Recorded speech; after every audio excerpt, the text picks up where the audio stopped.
Surface का मतलब समझते हो क्या होता है? एरिया तो समझते हो। तो सरफेस भी एक एरिया है। कैसे? सरफेस एक एरिया ही है। एरिया और सरफेस में क्या डिफरेंस है बताओ फिर। ठीक है, ये एक डिफरेंस हो गया यूनिट। वैसे क्या समझते हो सरफेस? एरिया 2D में होता है। हाँ, एरिया 2D में होता है। और सरफेस जैसे ये देखो,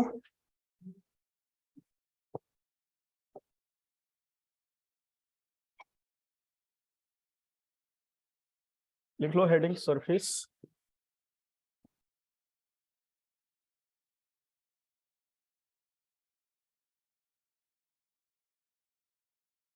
सरफेस हम किसके लिए पढ़ रहे हैं? Cartesian curve.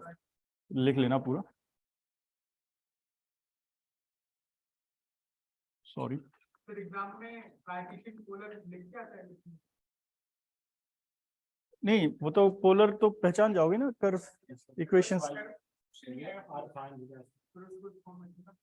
नहीं नहीं, इक्वेशन देखो, कार्टेशियन इक्वेशन है एक्स और वाई में, तो वो तो पहचान लोगे ना, ये एक्स और वाई में मतलब कार्टेशियन है। पोलर कर्व होगी तो पोलर से करेंगे, पैरामीट्रिक होगी तो पैरामीट्रिक से करेंगे, जो दिया होगा उसके अकॉर्डिंग करेंगे हम। तो सरफेस किसके लिए पढ़ रहे हो? फॉर कार्टेशियन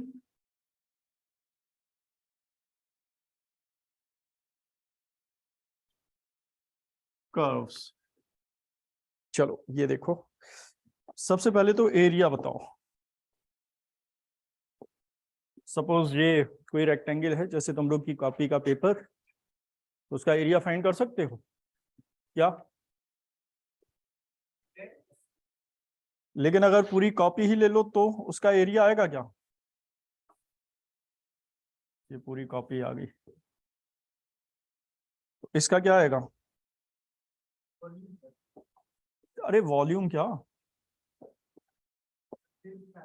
देखो इसमें हाइट भी आ गई ना, तो इसका क्या फाइंड करना पड़ेगा? सरफेस। ठीक है, जैसे इस हॉल की एक वॉल को अगर पेंट करना हो, इस हॉल की जिसमें हम बैठे हैं, तो हमें क्या निकालना पड़ेगा? उस वॉल का एरिया।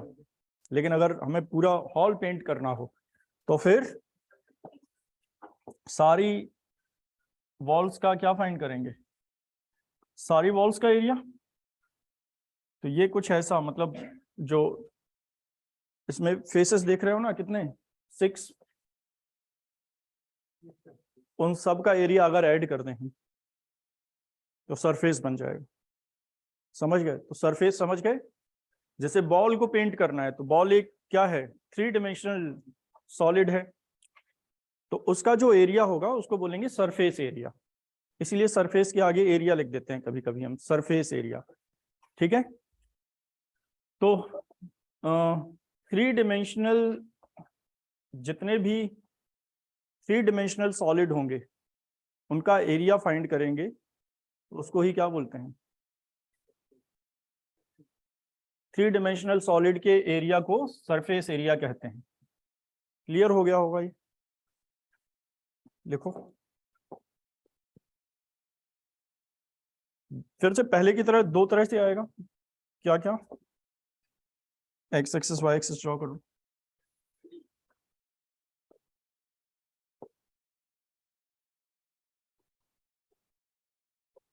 सपोज ये एनी कर्व है, ठीक है, इसको अगर हम रिवॉल्व करें एक्स एक्सिस या वाई एक्सिस के अबाउट, तो ये 3 डायमेंशनल कर्व वो सॉलिड बन जाएगा। इसको हमने रिवॉल्व किया किसके अबाउट? एक्स एक्सिस के अबाउट, तो ये 3 डायमेंशनल हो जाएगा। हाँ या नहीं? जब इसको एक्स एक्सिस के अबाउट रिवॉल्व करेंगे, तो ये कुछ इस तरह से बन जाएगा।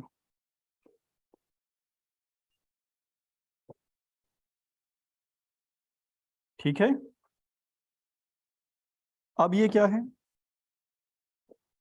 अब ये 3 डायमेंशनल सॉलिड है एक, देख भी पा रहे होंगे।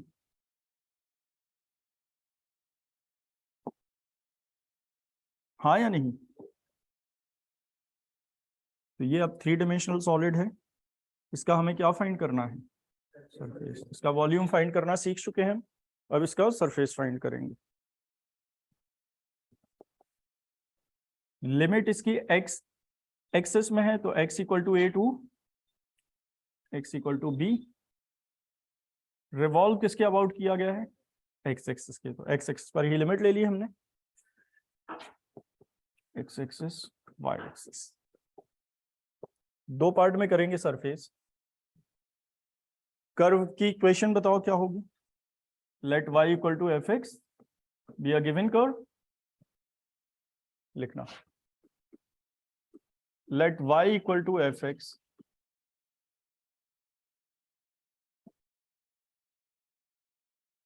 be a given equation of curve, equation of curve। दो पार्ट में लिख लेते हैं। फर्स्ट पार्ट में क्या लिखेंगे? Surface of the solid generated by revolving this curve about x-axis।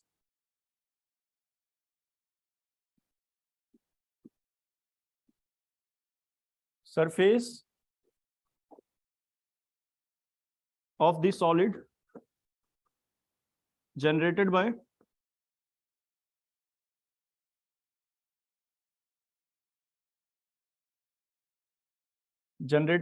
revolution of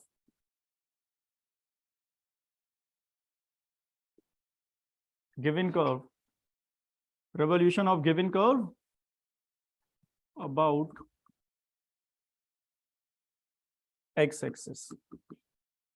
formula क्या लिखेंगे? कैपिटल एस से रिप्रेजेंट कर सकते हो इसको, s equal to integration 0 to. अच्छा एक बात और, सरफेस के पहले, शायद ये पहले पढ़ चुके हैं, बता देते हैं, पहले ये लिख देते हैं फिर वो भी बता देता हैं।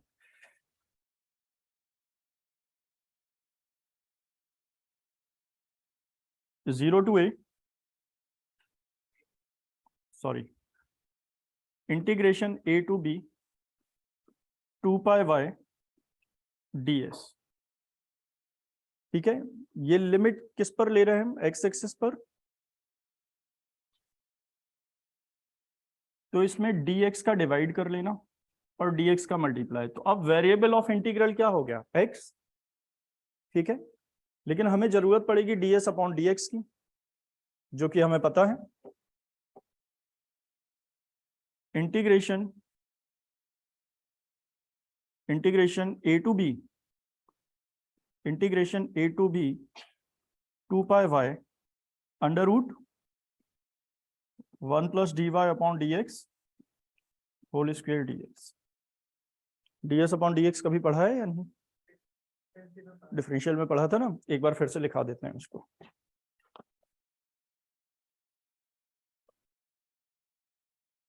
समझ पा रहे हो ना ये अच्छी तरह से?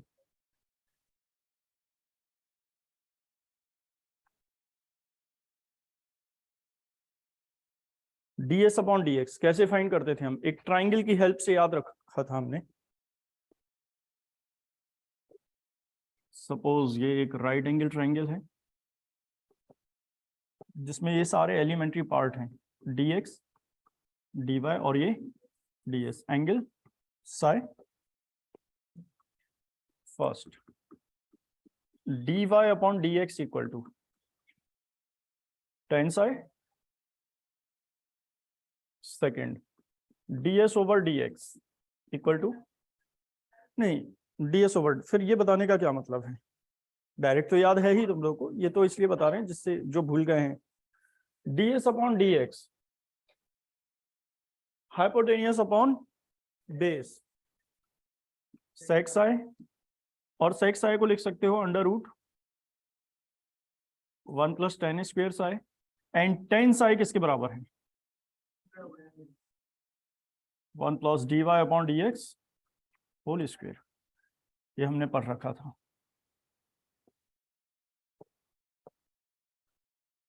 ठीक है, थर्ड बताओ, ds over dy equal to, देखो ds over dy hypotenuse upon perpendicular cosec sine equal to, gate बंद कर लो, ये वहां भी जाके बंद कर दो, under root 1 plus cot square psi, and cot psi को क्या लिख सकते हो, 1 plus dx upon dy whole square. ये भी क्लियर होना चाहिए, यही हम यूज करेंगे सरफेस के फॉर्मूला में, ठीक है।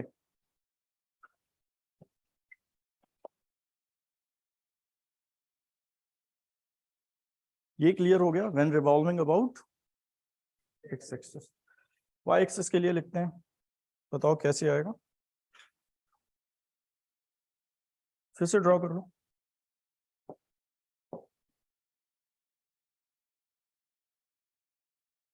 सेकंड, सेकंड में क्या करने वाले हो, surface of the solid generated by revolution of given curve about y-axis,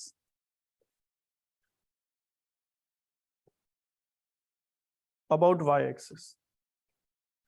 formula क्या होगा, पहले ये डायग्राम में दिखा देते हैं, एक रफली डायग्राम फिर से ड्रॉ कर लेते हैं हम, रफ डायग्राम।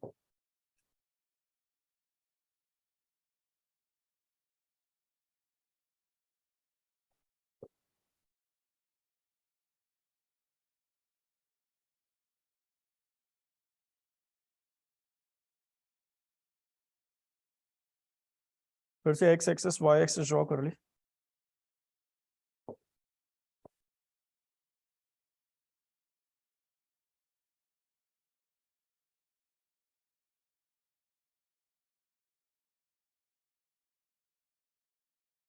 हाँ बताओ कैसे ड्रॉ करेंगे इसको।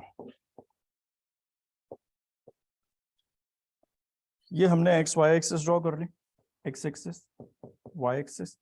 फिर से एक कर्व ड्रॉ कर लेते हैं किसी भी तरह, सपोज ये एनी कर्व है जिसकी लिमिट कहां से है, y equal to a to y equal to b,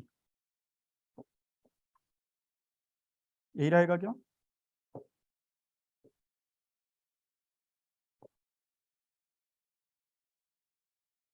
अब जब इसको रिवॉल्व करेंगे y एक्सिस के अबाउट, तो शायद इमेजिन कर पा रहे होगे y एक्सिस के अबाउट रिवॉल्व करने पर बिल्कुल ऐसा ही कर्व यहां देख पा रहे होगे,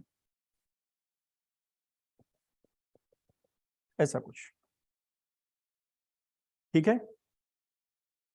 क्या आएगा, ड्रॉ कर लो इसको।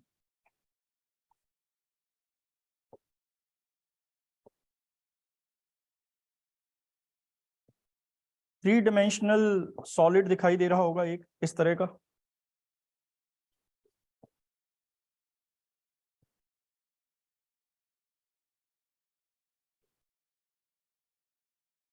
इसका सरफेस कैसे फाइंड करेंगे, इस पर y एक्सिस पर लिमिट है, y equal to a to y equal to b लिख सकते हो, बाकी क्वेश्चन के अकॉर्डिंग लिखेंगे। ये ओरिजिन है, बताओ सरफेस का formula, s equal to integration, पहले x की लिमिट थी a टू b, अब y equal to a to b, 2 pi x ds, ठीक है। फिर वही तरीका, क्या करोगे, क्योंकि लिमिट हमें किसकी दी है, क्योंकि लिमिट हमें y की दी है, तो वेरिएबल ऑफ इंटीग्रल y होना चाहिए, या तो फिर वेरिएबल ऑफ इंटीग्रल अगर x करोगे तो x की ही लिमिट लिखनी होगी हमें, तो dy का मल्टीप्लाई और dy का डिवाइड, ऐसे याद रखना ज्यादा आसान है। फिर अगले स्टेप में क्या करना है, s equal to y equal to a to b, 2 pi x under root 1 plus dx over dy whole square dy, ds over dy की वैल्यू अभी पिछली स्लाइड में बताई है, ये फॉर्मूला क्लियर हो गए सभी को? अब देखोगे तो कुछ नया नहीं है इसमें। जैसे हमने वॉल्यूम फाइंड किया है, क्या बिल्कुल वैसा ही है? ये कॉन्सेप्ट वही है या नहीं, या अलग अलग कॉन्सेप्ट है? वही पहले वाले कॉन्सेप्ट हैं सारे। ठीक है, लिखो, क्वेश्चन लिखो। अब सबसे पहले बताओ, एक बॉल का मतलब स्फीयर का सरफेस क्या होता है? ये पढ़ के आए होगे तुम लोग। स्फीयर का सरफेस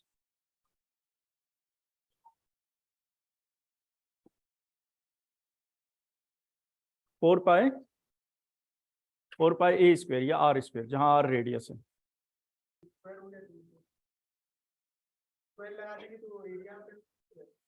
किस एरिया में? सरफेस भी तो एरिया ही है, तो आर स्क्वायर ही आएगा। चलो लिखते हैं।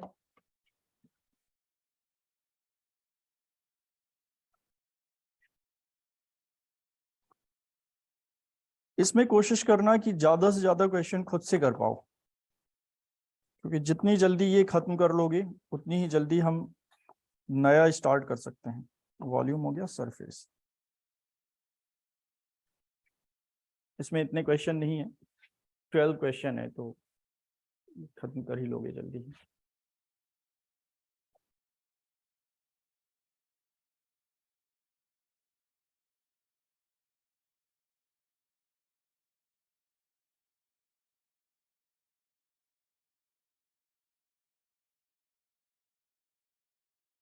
कुछ क्वेश्चन और हैं तो वो उसमें 3-4 क्वेश्चन और अपडेट होंगे बस। पहला क्वेश्चन लिखो।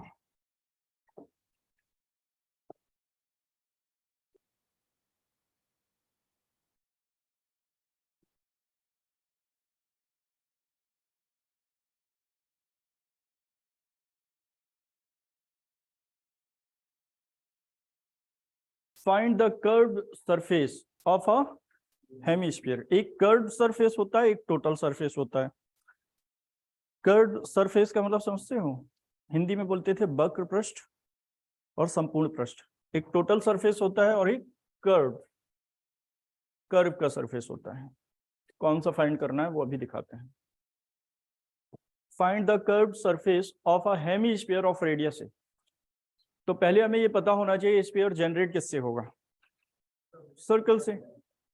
सर्कल की इक्वेशन कुछ भी लिख सकते हो, रेडियस ए होनी चाहिए। सेंटर कुछ भी ले सकते हैं, तो सेंटर जनरली हम क्या लेते हैं? ओरिजिन, मतलब 0,0 ड्रॉ करेंगे।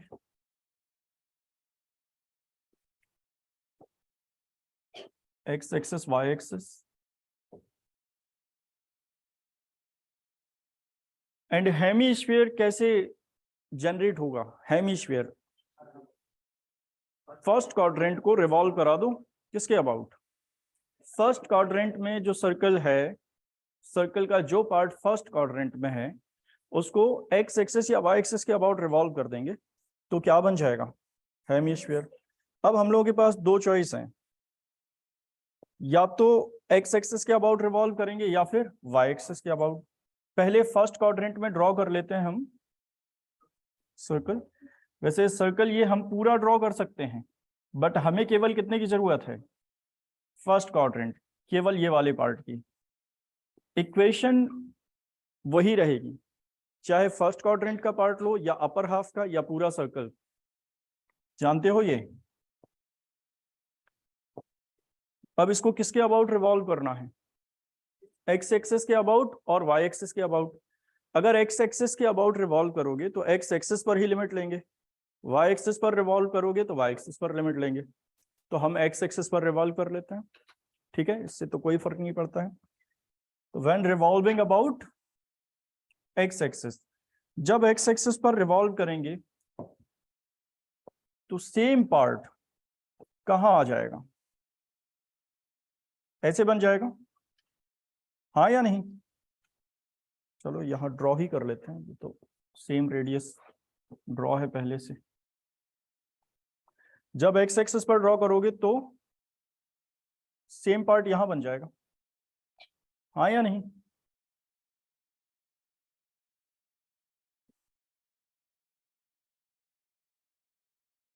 ये एक्स एक्सिस पर रिवॉल्व करने के बाद आ गया, लेकिन अब ये एक सॉलिड होगा 3D। दिखा देते हैं इसको सॉलिड की तरह, देख पा रहे होगे शायद। अब ये एक सॉलिड है, मतलब स्फीयर है ये, सर्कल से हेमी स्फीयर। अब ये एक हेमी स्फीयर है जिसका हमें कर्व सरफेस फाइंड करना है। ध्यान से देखो, ये वाला पार्ट होता है कर्व सरफेस, और देख रहे होगे ये बॉटम इसका, ये भी मिला दें तो टोटल सरफेस हो जाता है। समझ रहे हो, जानते हो ये? हाँ, संपूर्ण पृष्ठ। इसीलिए कर्व सरफेस 2πa² आता था और टोटल सरफेस πa² और ऐड हो जाता था, क्योंकि ये सर्कल है, रेडियस। ठीक है, समझते हो ये?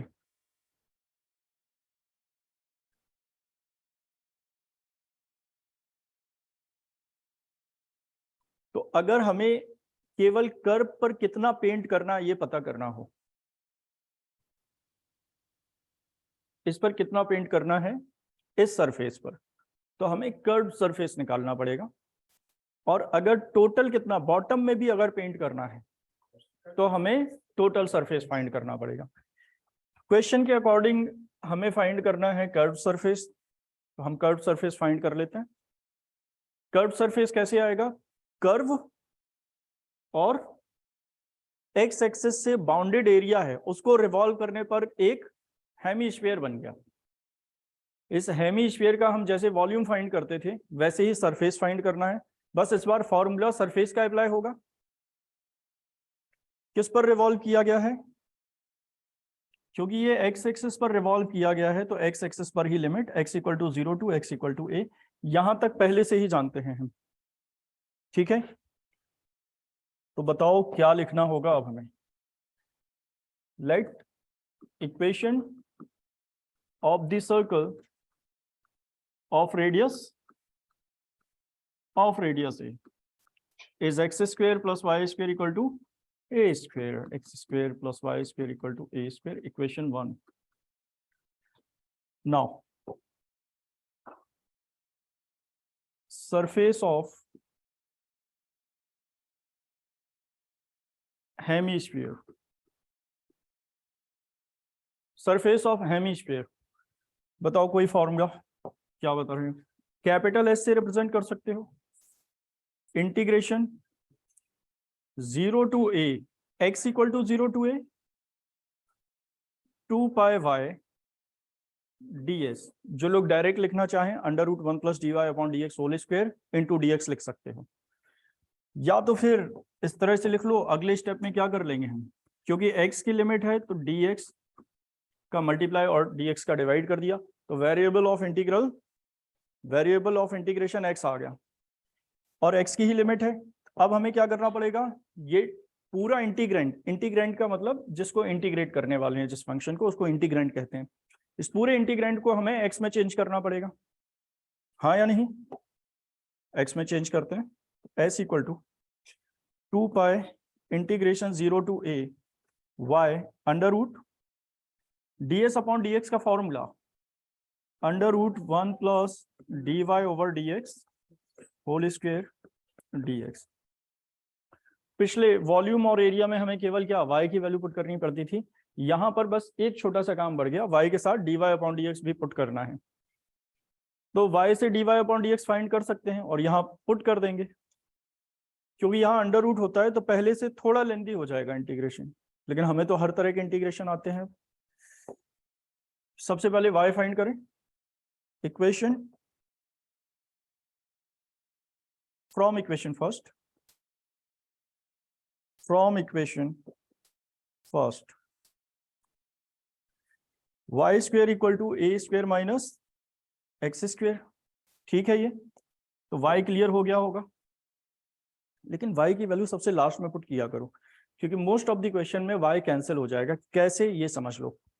डिफरेंशिएट करेंगे इसको with respect to x, differentiation with respect to x, differentiation of y² with respect to x, 2y dy upon dx, differentiation of constant 0 and differentiation of 2x, sorry, differentiation of x square 2x, 2 से 2 cancel कर देंगे, dy upon dx equal to minus x upon y. तो dy upon dx अगर y के term में आता है तो y के टर्म में ही रहने दो। जनरली वैल्यू लिखने के बाद ये y कैंसिल हो जाता है, तो सबसे लास्ट में हम y की वैल्यू पुट करेंगे जो y कैंसिल नहीं होगा, बाकी तो कैंसिल ही हो जाएगा ज्यादातर क्वेश्चंस में। तो देखो, तो ये क्लियर हो गया होगा हम यहाँ y की वैल्यू क्यों नहीं पुट कर रहे हैं इस स्टेप में। बताएं क्या करें। s equal to 2 pi integration 0 to a, y की वैल्यू सबसे लास्ट में पुट करेंगे, under root 1 plus dy upon dx के प्लेस पर minus x upon Y, but square करेंगे तो x square upon Y square मिल जाएगा, और फिर dx s equal to 2 pi integration 0 to a y, under root में एलसीएम क्या लिखोगे, वाई स्क्वायर, यहां बचेगा Y square plus x square dx, ये वाई स्क्वायर अंडर रूट के बाहर वाई, वाई से y cancel, s equal to 2 pi integration limit 0 to a under root x square plus y square, यहां से या तो वाई स्क्वायर की value put कर दो, a square minus x square, या हमें पता है x square plus y square equal to a square, under root में आएगा ए स्क्वायर और फिर dx, s equal to 2 pi a square under root से बाहर a, जिसको हम बाहर लिख सकते हैं, बचा dx, dx का इंटीग्रेशन x के रिस्पेक्ट x लिख लेंगे, और लिमिट क्या लिखोगे 0 टू a, तो s equal to 2 pi a minus 0, so s equal to 2 pi a square. अगर टोटल सरफेस निकालना होता तो हम इसका एरिया ऐड कर देते इसमें, और ये एक सर्कल है, देख पा रहे हो, ये सर्कल ही बचे, सर्कल दिख रहा है वो, जब हम किसी स्फीयर को बीच से कट करेंगे यहां सर्कल दिखाई दे रहा होगा, उसकी रेडियस स्फीयर की रेडियस के बराबर होगी, पाई स्क्वायर इसका एरिया आएगा, और वो हम ऐड कर देंगे तो 3 पाई स्क्वायर आ जाएगा। बट हमें कर्व्ड सरफेस फाइंड करना था, तो ये आ गया आंसर, यही आंसर है, नोट कर लो। अगर यूनिट लिखना चाहो तो यूनिट स्क्वायर आएगा। क्लियर हो गया होगा ये? हाँ, कुछ पूछ रहे हो?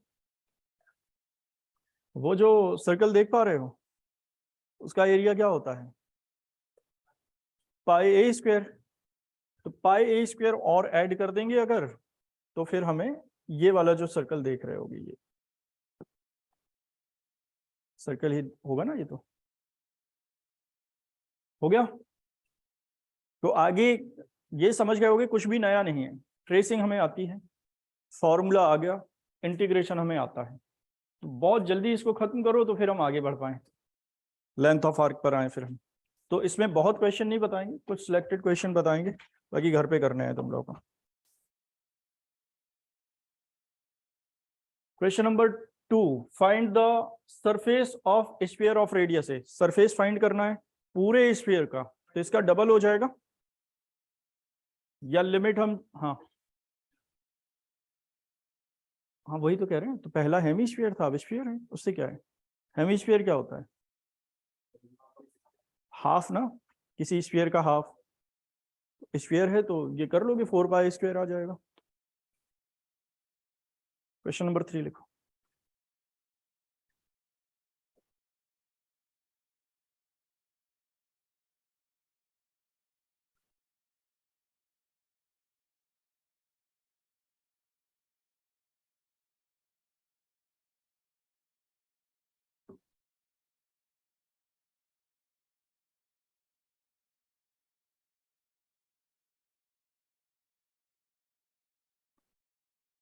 इसमें देखो क्या कर रहे हैं,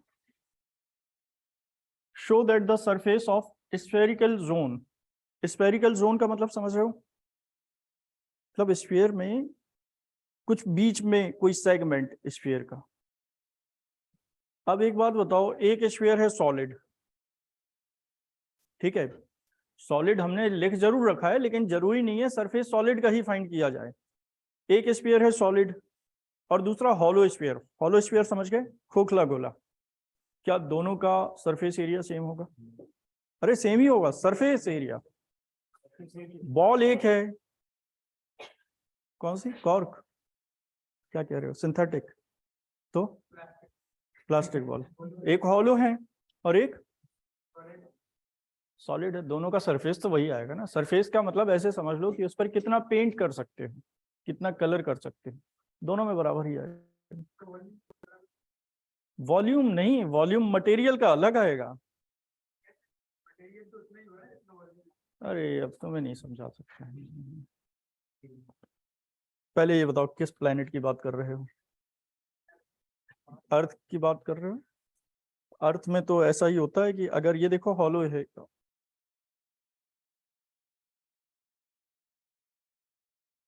ये हॉलो स्फीयर है एक, ऐसे समझ लो। मतलब बीच में क्या, ये खाली है। अरे ये दिखा देते हैं हम तुम्हें अभी। खाली का मतलब वाइट, ये हॉलो है, ठीक है। और कहाँ है सेम मटेरियल? मटेरियल का कलर बताओ। ऑरेंज वाला है ना, तुम कह रहे हो सेम मटेरियल आएगा। कहाँ है सेम मटेरियल? इसमें मटेरियल कम लगा है, इसमें ज्यादा लगा है।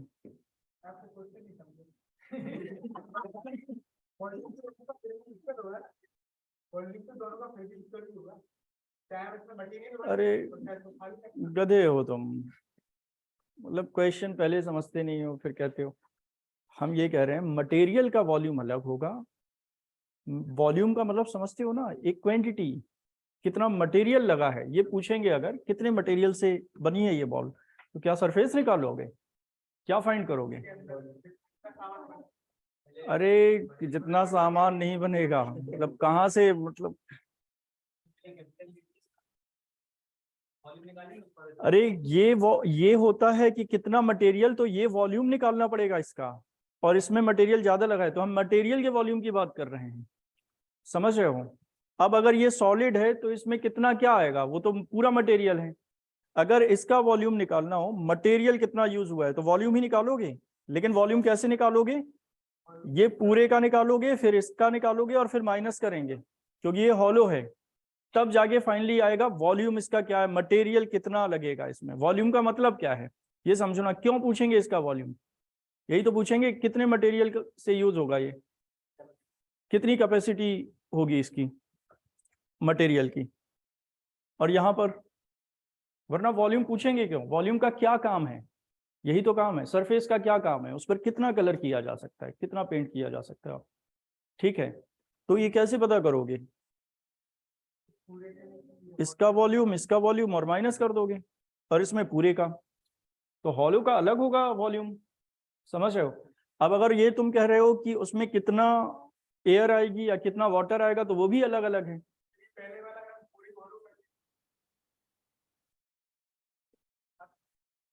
पूरा हॉलो कर दिया, हाँ बताओ। अरे फिर तो पूरा कर दोगे तो फिर तो मटेरियल आएगा ही नहीं उसमें। बाउंड्री कुछ ना कुछ तो लेनी पड़ेगी, बाउंड्री थिकनेस उसकी कुछ तो होगी ना, उस पर डिपेंड करेगा। और फिर ये कैसे क्वेश्चन कर रहे हो, मतलब अरे समझ गए तुम या नहीं?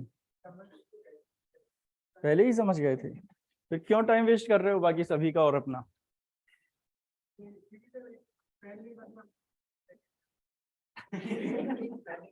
बच्चे पता है क्या सोच रहे हैं, कब बंद होगा ये?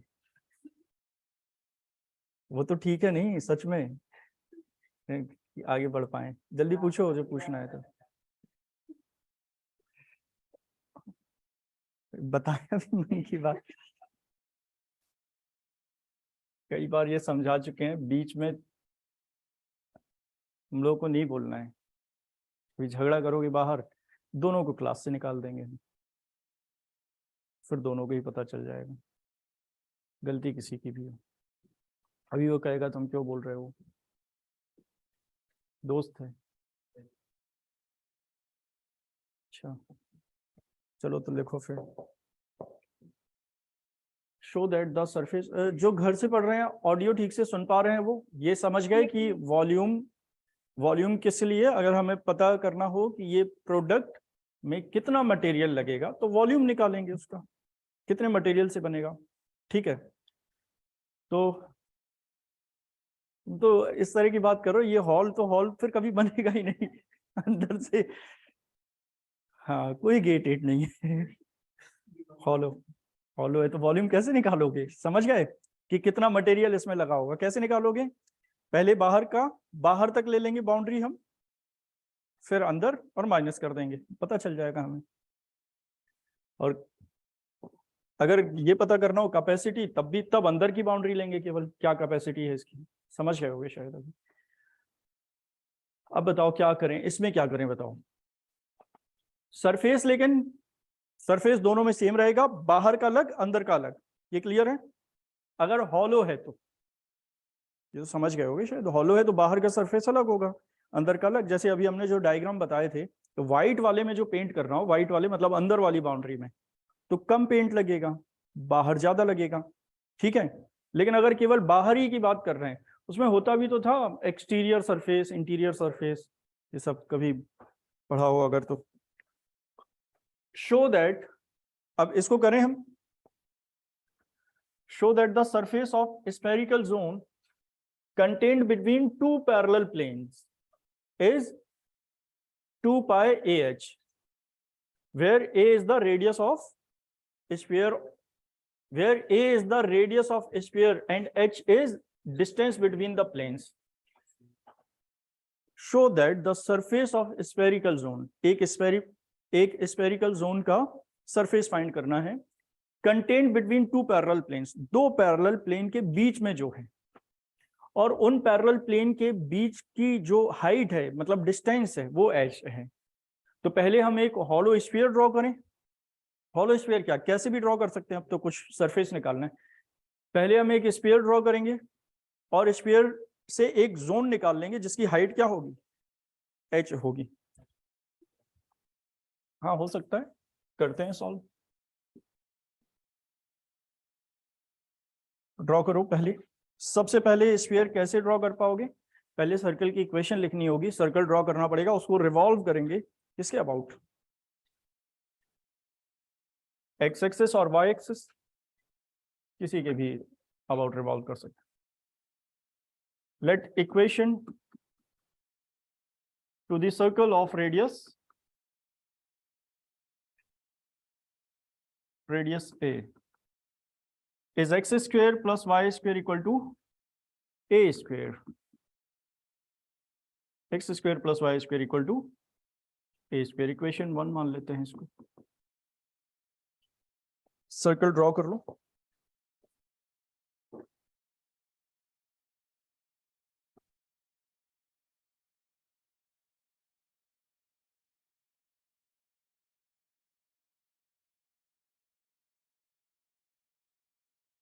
ठीक है। ये किस रेडियस का सर्कल ड्रॉ करना है, ए रेडियस का, और रिवॉल्व करेंगे तो क्या आएगा,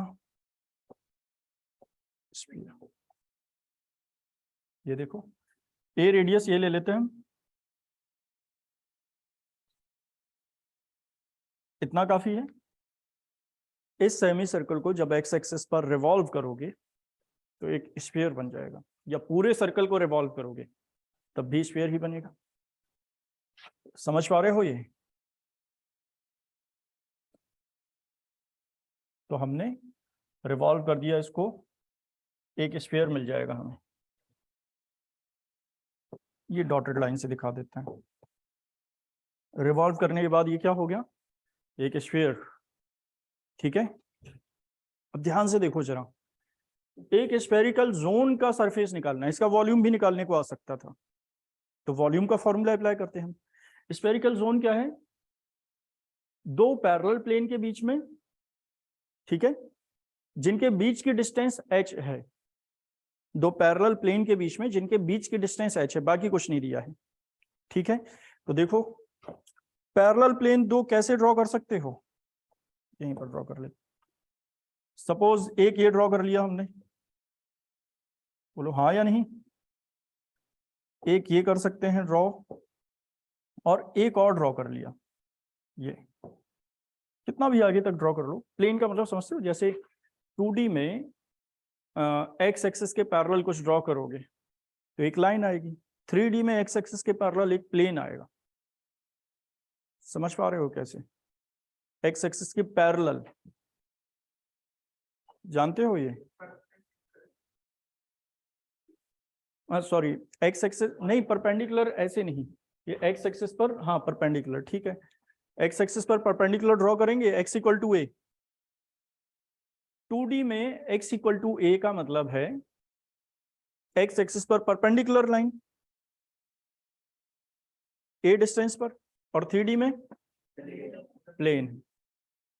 समझ पा रहे हो? वैसे ये सारी चीजें दिखाई जा सकती हैं। जैसे 3D में अगर करते तो 3D में ये z एक्सिस यहाँ आती, यहाँ का मतलब ये बाहर। और जब एक प्लेन ड्रॉ करते हैं, हालांकि ये 3D में हम बहुत अच्छी तरह पढ़ेंगे, जब प्लेन ड्रॉ करते तो कुछ इस तरह से आता प्लेन, ऐसा। ये देख पा रहे हो? ये ऐसा, मतलब ये प्लेन ऐसा होता है। ये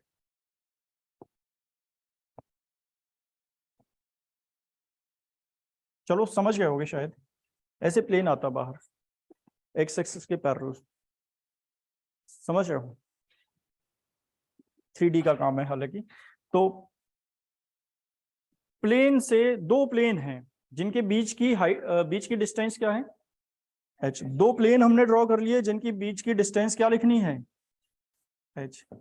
इन प्लेन से जब कट करेंगे तो एक स्फेरिकल जोन देख पा रहे हो क्या?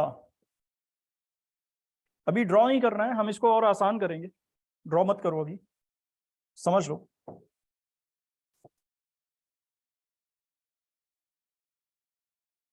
ये समझ आ रहा है? हाइट कितनी? सॉरी, हाइट, या मतलब अपर हाफ में बनाते तो उसी को हाइट कह देते हैं हम, इससे क्या फर्क पड़ता है? ये देखो,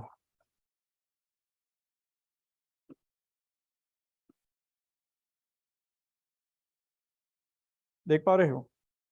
ऐसा दिखाई देगा या नहीं? अब समझ गए होगे वो जोन का मतलब। हाइट क्या है? h। अब एक बात बताओ, ये जो देख रहे हो, सॉरी,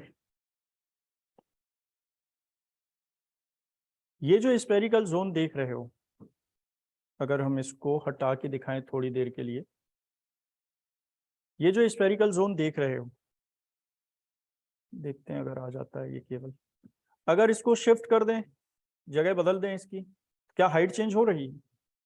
नहीं ना। देखो,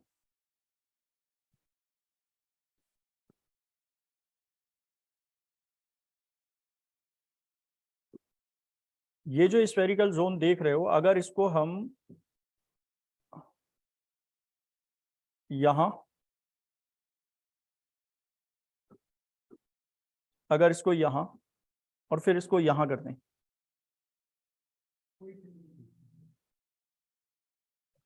हाइट h ही होनी चाहिए। हाइट h का जो जोन है वो हाइट h का है, कहाँ ये नहीं दिया है। हाइट क्या होनी चाहिए उसकी? h। कहाँ ये नहीं दिया है तो कहीं भी ले सकते हो। सबसे आसान बताओ क्या लें? एक y एक्सिस ही ले लो, तो फिर हमें लिमिट सीधे 0 से h मिल जाएगी। लेकिन अगर हम डिस्टेंस पर लेंगे तो ये वाली डिस्टेंस हमें माननी होगी फिर। समझ गए? तो हाइट h दी है, कहाँ से स्टार्ट करना है ये नहीं दिया है, बस उस जोन की हाइट। हाइट का मतलब डिस्टेंस। डिस्टेंस हमें जोन की क्या दी है? दोनों प्लेन के बीच में जो जोन बन रहा है उस, उनमें दोनों प्लेन के बीच की डिस्टेंस क्या दी है? h। तो एक बार ये फिर से समझ लो, ये दो प्लेन है, इन दोनों प्लेन के बीच की डिस्टेंस h है। अब ये दोनों प्लेन कहाँ है इससे कोई फर्क नहीं पड़ता है। क्या ये प्लेन यहां लिख सकते हो? बस डिस्टेंस क्या होनी चाहिए? h। तो सबसे आसान ये है, सबसे आसान है अगर हम y एक्सिस से ही ले लें, समझ पा रहे हो? ठीक है, फिर ये आसान हो गया। तो ऐसा कर सकते हो, हाइट h कहीं भी ले, डिस्टेंस h कहीं भी ले सकते हो। ये h डिस्टेंस ले ली हमने, ये दो प्लेन हो गए। इन दो प्लेन के बीच में जो जोन आ रहा है उसका क्या फाइंड करना है हमें? सरफेस। अब चाहो तो ड्रॉ कर सकते हो तुम लोग। एक ये क्लियर हो रहा है ये, और दूसरा ये।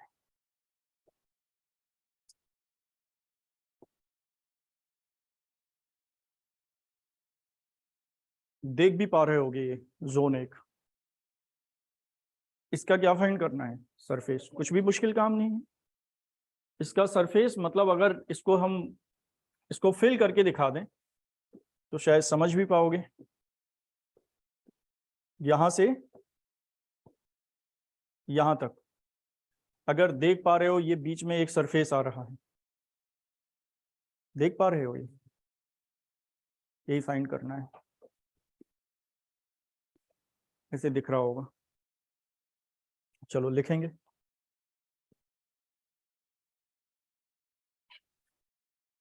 मार्क कर दें, क्या फाइंड कर रहे हो?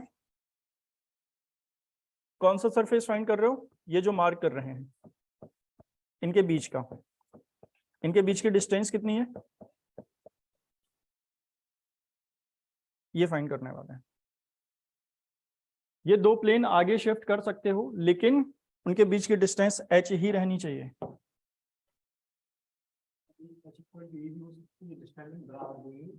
h इक्वल टू a कैसे हो जाएगा? हाँ, कहाँ टेंजेंट पे? वो तो टेंजेंट हुआ ना, दो प्लेन से कट कर रहे हैं। टेंजेंट कट कहाँ करती है? बिटवीन दो प्लेन है ना। ठीक है, फिर कोई भी ले सकते हो, तो फिर तो बाहर भी ले सकते हो। समझ आ गया ये?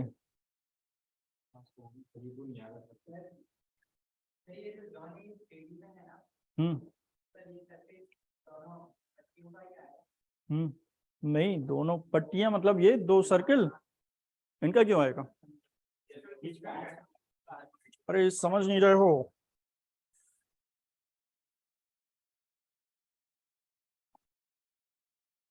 इसका आएगा, देखो।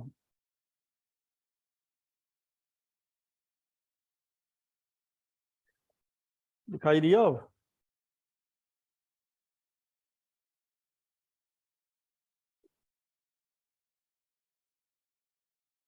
क्या?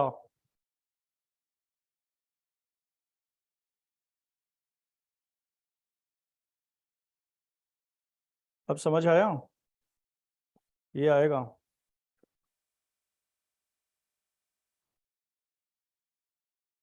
ठीक है, तो इस पे फिल नहीं कर सकते हैं। अब ऐसे ही समझो, ये फाइंड करना है। तो जो ये वाला पार्ट देख रहे हो ना,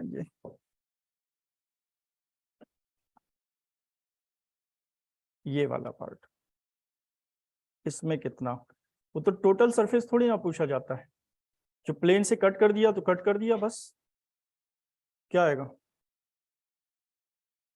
समझ पाए? ये पेंट कर दिया हमने, ये फाइंड कर रहे हो। ऐसा ही दूसरी तरफ होगा।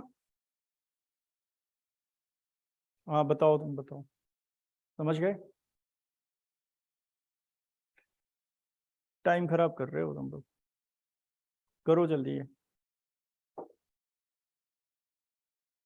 ये पता करना है। ठीक है, यही तो जोन आएगा। समझ गए? नहीं समझ पा रहे हो तो घर पर कर लेना, एक बॉल लेना, उसमें देखना कि कर्व सरफेस में जितना भी कर पाओ पेंट। चलो करते हैं। और वैसे भी इतना दिमाग क्या लगा रहे हो, क्या कैसे आएगा? निकालो, जो आएगा वही आंसर है। उसमें ये एग्जामिनर को कैसे पता चलेगा कि तुम्हें पता है किसका सरफेस निकाला? डायग्राम बना दिया बस। करो, अब खुद से करो। मेहनत करा दी अननेसेसरी।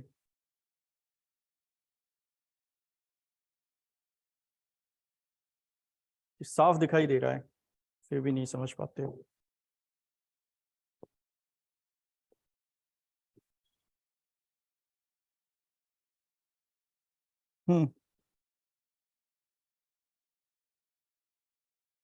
चलो बताएं क्या लिखोगे। Surface of spherical zone,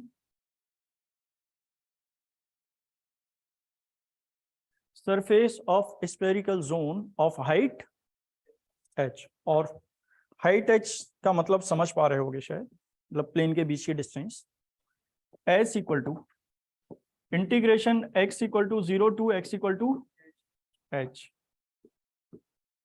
2 pi y under root 1 plus d y upon d x whole square dx। अब डायरेक्ट फॉर्मूला सभी को याद हो गया होगा, इसलिए ऐसे लिख लेते हैं। dy अपॉन dx की वैल्यू पहले फाइंड करते हैं। अभी प्रीवियस क्वेश्चन में की थी हमने dy अपॉन dx। क्या लिखोगे? From equation 1 y square equal to a square minus x square and y की तो वैल्यू ही नहीं पुट करनी है। From equation first dy upon dx equal to minus x upon y, differentiate कर लेना प्रीवियस क्वेश्चन की तरह। s equal to 2 pi integration के बाहर 0 to h y under root 1 plus x square upon y square dx। LCM लेकर y से y cancel कर देते हैं। s equal to 2 pi integration 0 to h y under root Y square X square plus Y square, ये Y square बाहर आएगा तो Y cancel हो जाएगा, और X square plus Y square के प्लेस पर क्या लिखोगे? A square S equal to 2 pi integration 0 to h and under root A square dx। S equal to 2 pi A बाहर और इंटीग्रेशन आएगा x limit 0 to s equal to 2 pi a h minus 0, so s equal to 2 pi a h. यही proof करना था हमें।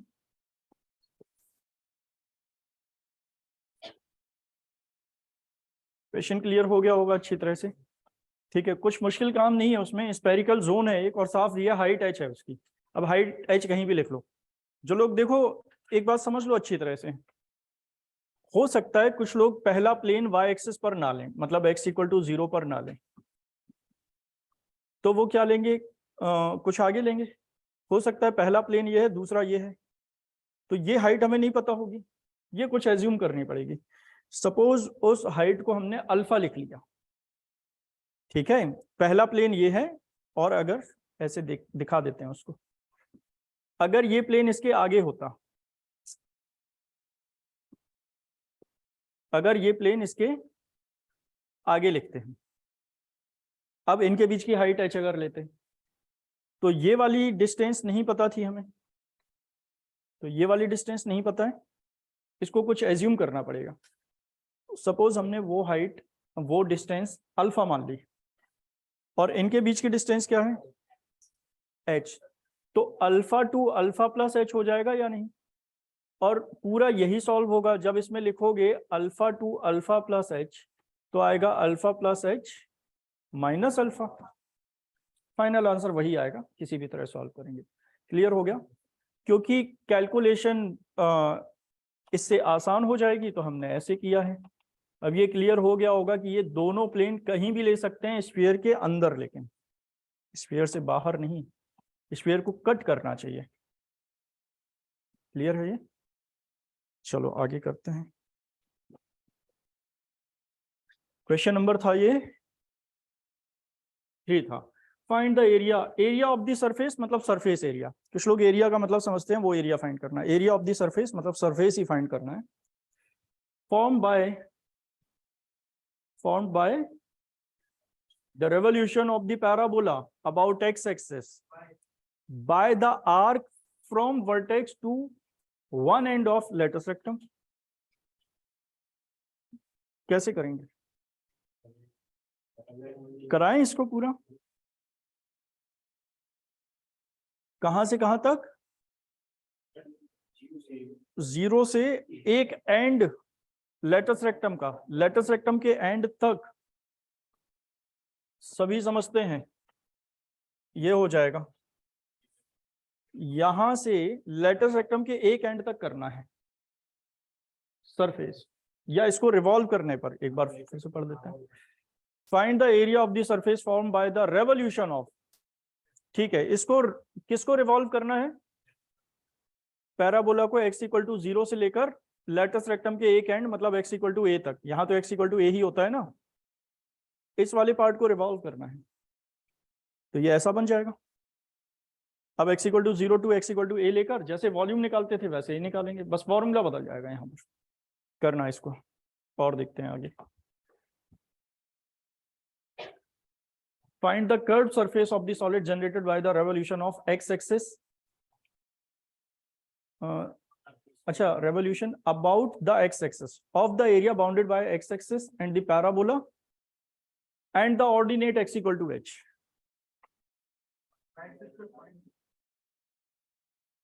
वह access पर point h आएगा। चलो ये बताते हैं, लिख लो, वैसे दोनों सेम है, लिख लो क्वेश्चन नंबर 5। अब 4 या 5 में कौन सा बता दें? 5 बता देते हैं, h की जगह a लिख दोगे तो 4 बन जाएगा।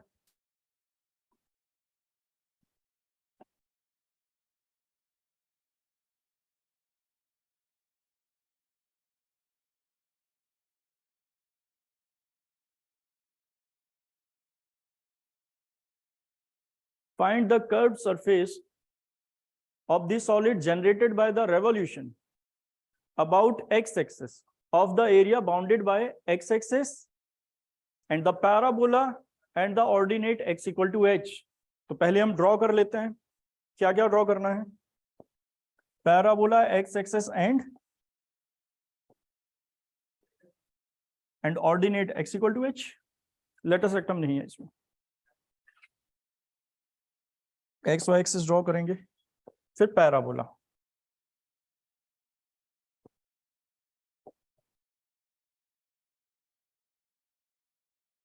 ठीक है, ये पैराबोला।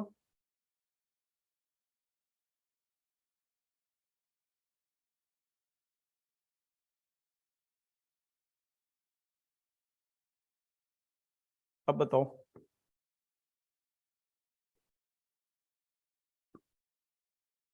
समझ गए या नहीं? अब बताओ क्या करना है, किनके रिवॉल्व किस एरिया को किया गया है? Bounded by parabola x axis and x equal to h।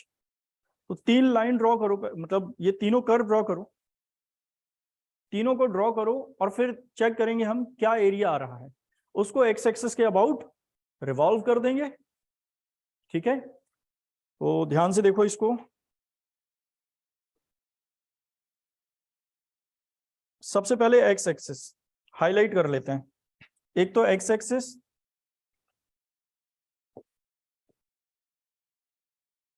x axis और पैराबोला, दोनों का कलर चेंज कर दिया हमने, और एक और है x equal to h। x equal to h का मतलब y एक्सिस के पैरेलल x डिस्टेंस पर, ठीक है। तो x एक्सिस, पैराबोला और x equal to h, x equal to h, ये लाइन देख पा रहे हो?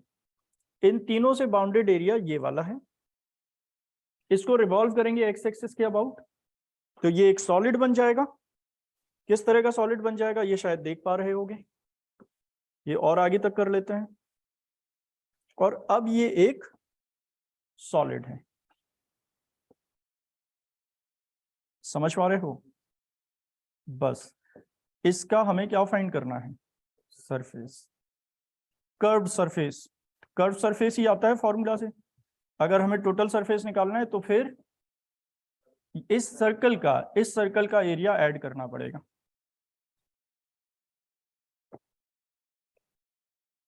ठीक है।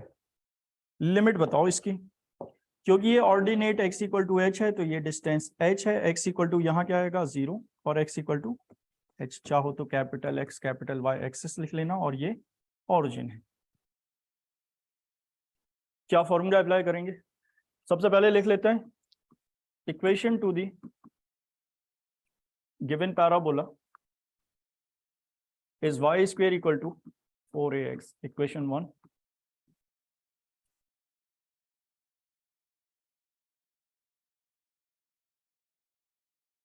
सरफेस फाइंड करेंगे इसका, रिक्वायर्ड सरफेस क्या है?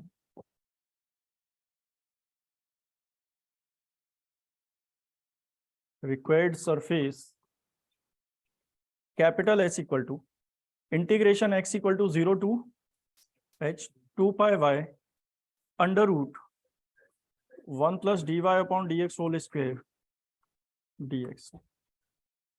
dy अपॉन dx फाइंड करेंगे किस इक्वेशन की हेल्प से? From first y square equal to 4ax differentiating with respect to, यहां ये भी कर सकते हो y equal to under root 4ax मतलब 2 अंडर रूट ax, लेकिन y के टर्म में ही लिखा करो क्योंकि एक y डिनोमिनेटर में आएगा और वो कैंसिल हो जाएगा। ठीक है, तो बाद में हमें y की वैल्यू नहीं पुट करनी पड़ेगी, बाकी जैसे कैलकुलेट करना चाहो कर लेना। 2y dy upon dx equal to 4a only, so dy upon dx equal to 2a upon y, value put करेंगे s equal to x equal to 0 to h 2 pi y under root 1 plus dy upon dx के place पर 4a square upon y square dx। हर बार की तरह y square LCM लेकर y को cancel कर देते हैं,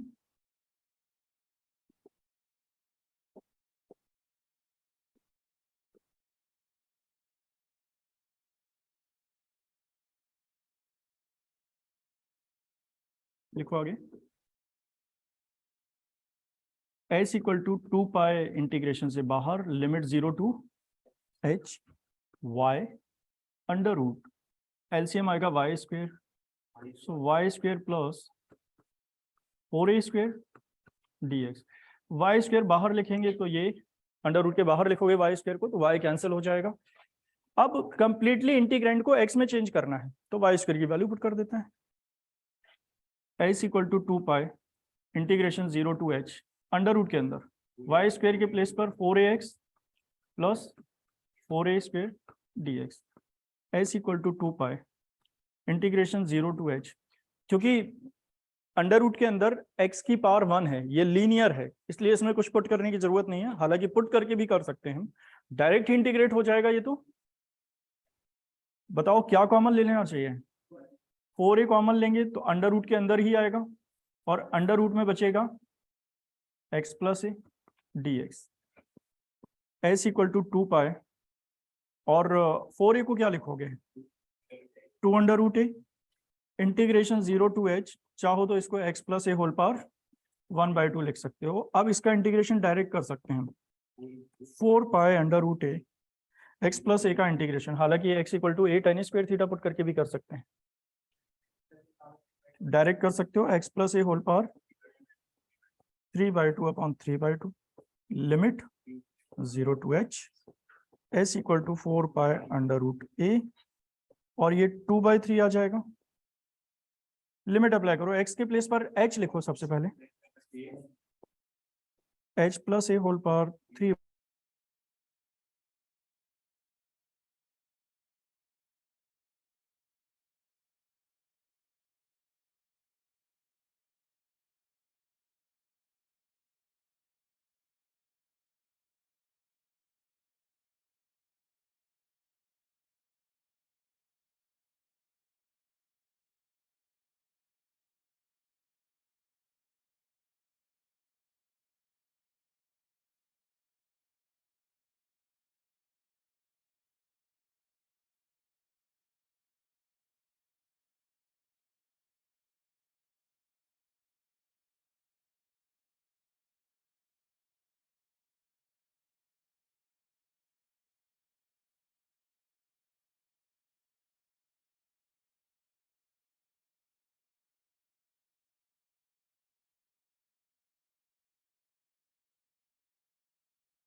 हाँ, ऑडियो सुन पा रहे हो? क्लास डिस्कनेक्ट हो गई थी, फिर से देखो। तो लिखने की जरूरत तो नहीं होगी, आ गया है सभी को। बस 2 लाइन का था, तो उसे एडिट वो लिखना पड़ेगा क्योंकि बाद में वीडियो में एडिट होगा वो। क्वेश्चन में 2-3 लाइन रह गई हैं। कहाँ तक कर लिया था हमने? कोई बता देगा वो लाइन? क्या बताऊं? यहाँ एक लाइन थी और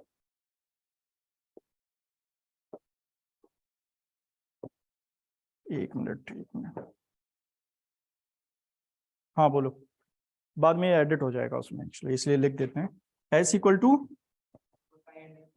4 पाई अंडर रूट ए हम इंटीग्रेट कर चुके थे।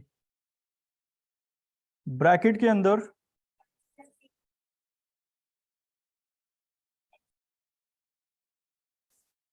इंटू 2/3 एक्स, सर मतलब आगे x पावर 3/2 लिखना है ना। हाँ तो लिखेंगे x पावर 3/2 और लिमिट, अच्छा x प्लस ए था, x plus A whole power 3/2 limit 0 to h equal to 8 pi under root a. Limit apply करेंगे x के प्लेस पर सबसे पहले h, सो h प्लस ए होल पावर 3/2 माइनस, जब x के प्लेस पर 0 लिखोगे a पावर 3/2। अब ये आगे क्योंकि कैलकुलेट नहीं होंगे तो यही आंसर लिख देंगे। क्या लिखना पड़ेगा? s इक्वल टू, होगा ये कैलकुलेट, 8/3 पाई/√a। यही आंसर है। आगे क्या लिख पाओगे इसमें? आंसर कर ही चुके थे, मतलब कंप्लीट। आगे देखो,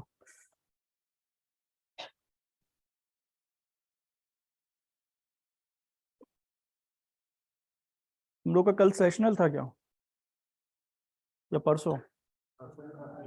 परसों भी था, कल भी था, और आज भी है, और कल भी है। कितना पढ़ रहे हो तुम लोग जितने सेशनल दे रहे हो? हाँ बहुत इजी तो आ रहा है, पेपर इतना इजी नहीं होगा शायद तुम लोग का, ना तुम लोग ये समझ लो। मल्टीपल चॉइस आ रहे हैं सेशनल में।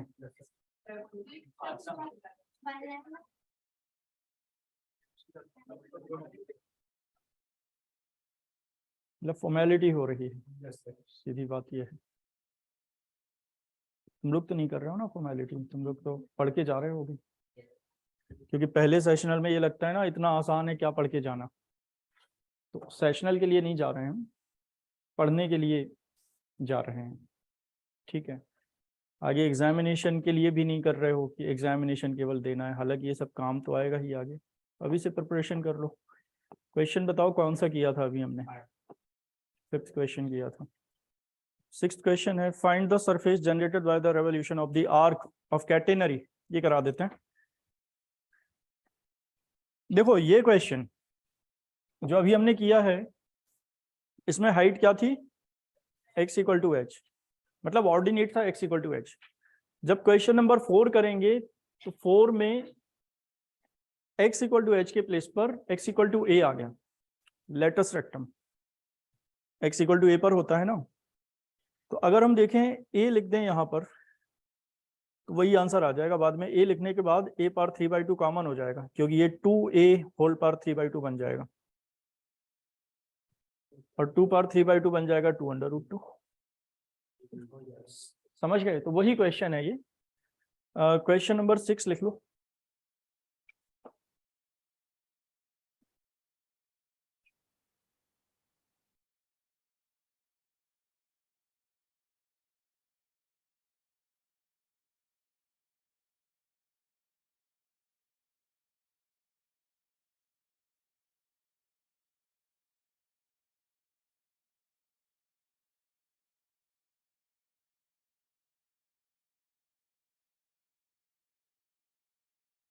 Find the surface generated by the revolution of arc of catenary y equal to, cos नहीं होता है, c cos हाइपरबोलिक होता है। c लिख लो। सी कॉस हाइपरबोलिक लिख देते हैं।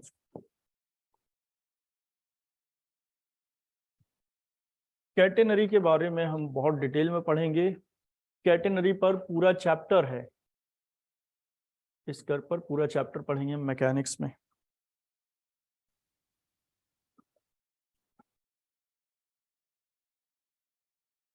ठीक है, अब पढ़ो क्वेश्चन को। Find the surface generated by revolution of an arc of the catenary y equal to c cos hyperbolic x upon c about x axes. पहले तो कैटेनरी हमें पता होना चाहिए। ठीक है, तो कैटेनरी का डायग्राम याद रख लो, क्योंकि ये ट्रेस नहीं कर पाओगे उस वर्किंग रूल से जो हमने पढ़ा है। क्यों नहीं कर पाएंगे? क्योंकि वो तो पॉलिनोमियल के लिए होता है, ये पॉलिनोमियल नहीं है। इसका डायरेक्ट याद रखना पड़ेगा। रफली हम बता देते हैं कैसा होता है कैटेनरी। कैटेनरी की एक आर्क लेनी है, एक आर्क को रिवॉल्व करना है। किसके अबाउट? एक्स एक्सेस के अबाउट। देखो कैटेनरी कैसा होता है, कुछ कुछ पैराबोला की तरह होता है। ड्रॉ कर लो तुम लोग।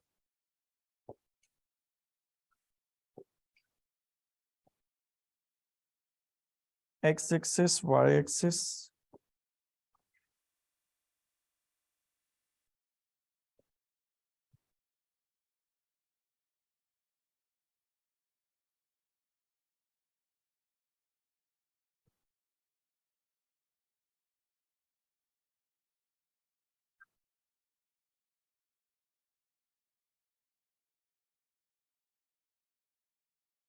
सुनो कैटेनरी कैसा होता है ये देखो।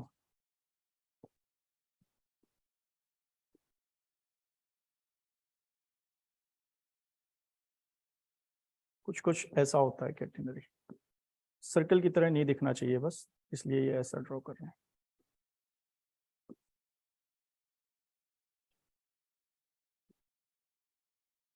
ठीक है, ये पैराबोला की तरह ऐसे, इसमें से कुछ पार्ट हटाना पड़ेगा हमें। अभी ड्रॉ करते हैं पूरा।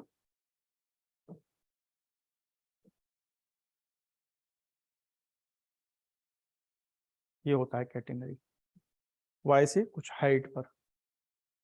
ठीक है,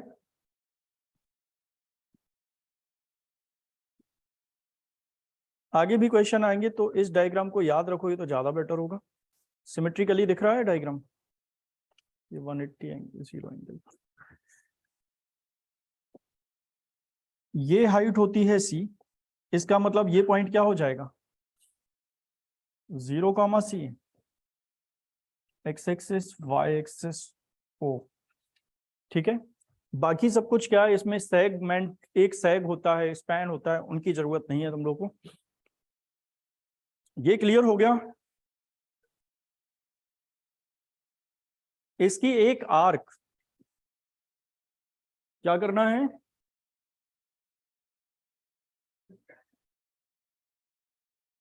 surface generated by the revolution of catenary, sorry, generated by revolution of an arc of the catenary. Of an arc मतलब, आर्क का मतलब समझ रहे हो?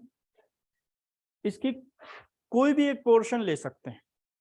जैसे अभी एच हाइट का एक जोन लेना था तो वो जोन कहीं भी ले सकते हो। ऐसे ही एक आर्क लेनी है। अब आर्क कितनी लेनी है ये नहीं पता है हमें, तो ऐसे में क्या करते हैं, आगे भी किसी क्वेश्चन में अगर ऐसा लिखा हो लिमिट नहीं दी है, अगर पूरा निकालना होता तो हम एक बार बात कर सकते थे, यहां बताते फिर कि कितना होता है एस, वाई क्या होता है ना, एक्स और वाई यहाँ कितना होता है निकाल सकते थे। हाँ, नहीं तो अच्छा, अबाउट एक्स एक्सिस कहाँ है? वो तो आंसर है, बुक में हो सकता है तो प्रूव करने के लिए होगा बुक में, तो आगे होगा उसका क्वेश्चन। ये पढ़ो, 7th पढ़ो। ये है क्या? सेम क्या है, पढ़ो आगे।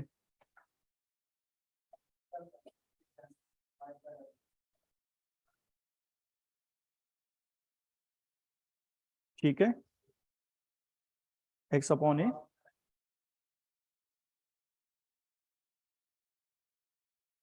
वो अलग क्वेश्चन है, ये अलग क्वेश्चन है। ठीक है, पहले तो ये बताओ बुक किसकी है? ये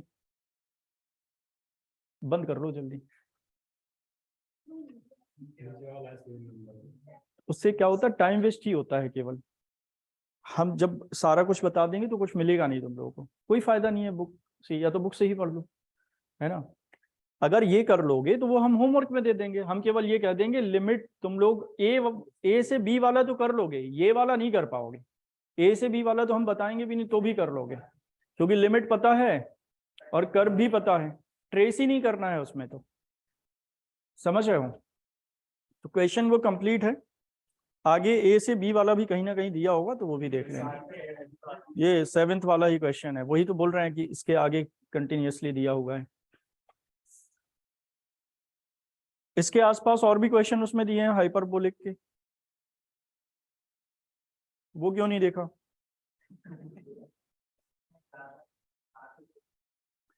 साथ ही क्वेश्चन है ना, तो इसमें देखो बहुत अच्छी तरह से दिया है। 6 लगा लोगे तो 7th अपने आप हो जाएगा। फिर उसके बाद देखो 8 भी कर लोगे कॉस हाइपरबोलिक। तो जब सिस्टम से सब कुछ लिखा है तो क्यों टाइम खराब, बुक से पढ़ो, घर पे पढ़ो आराम से, जो नहीं आए यहाँ पर लेके आओ, है यहाँ पर बंद कर लो, क्योंकि कुछ भी निकल के आएगा होगा टाइम वेस्ट ही, कुछ नया नहीं सीख पाओगे उससे। अभी समझ गए होगे शायद क्या करने वाले हैं। तो यहाँ पर हमें लिमिट नहीं दी है, प्रॉब्लम ये है क्या लिखा है, किसी एक आर्क का, और x इक्वल टू ए से x इक्वल टू बी भी तो एक आर्क हुई, बस वहां क्या है, उसमें हमें लिमिट पता है। जैसे अगर इस क्वेश्चन में ही x equal to a, suppose x equal to a यहाँ आ रहा है, x इक्वल टू बी यहाँ आ रहा है, तो इस आर्क की लेंथ निकालनी है। लेकिन इस क्वेश्चन में लेंथ नहीं दी है, दी है क्या लेंथ? ठीक है, तो किसको रिवॉल्व करना है, एक आर्क को।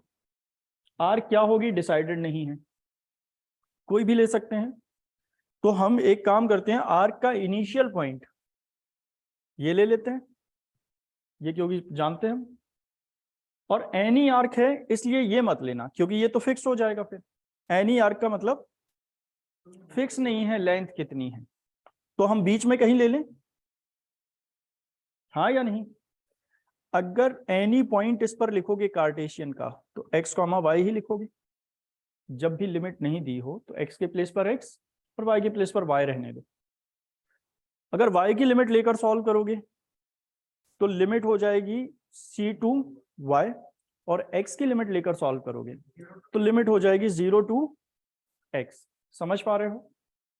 बट क्योंकि इसको किसके अबाउट रिवॉल्व करना है, x एक्सिस के अबाउट रिवॉल्व करना है, तो हम x पर ही लिमिट लेंगे। क्लियर हो गया ये? और इसको लोएस्ट पॉइंट बोलते हैं। लोएस्ट पॉइंट को जो भी लिखना चाहो तुम लोग कैपिटल C से भी रिप्रेजेंट कर सकते हो, ठीक है। तो पोर्शन CP का हमें क्या निकालना है, लेंथ। अब CP फिक्स नहीं है, क्यों? क्योंकि P फिक्स नहीं है, P कहीं भी हो सकता है। तो जब भी लिमिट नहीं दी हो तो आंसर XY के टर्म में ही आता है। समझ आ गया होगा शायद ये। तो अब बताओ किस पोर्शन को रिवॉल्व करना है, इस पोर्शन को रिवॉल्व करना है। रिवॉल्व करेंगे किसके अबाउट, x एक्सिस के अबाउट हमने इसको रिवॉल्व कर लिया।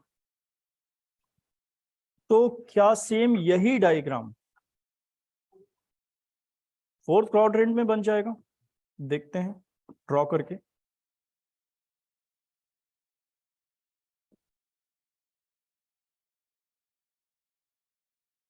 सही है ये, C डिस्टेंस पर ना, तो चेक करो C डिस्टेंस पर है या नहीं। -C डिस्टेंस नहीं होती है कभी भी, C डिस्टेंस पर नेगेटिव डायरेक्शन में। डिस्टेंस नेगेटिव होता है कभी, फिर -C डिस्टेंस कैसे कह सकते हो?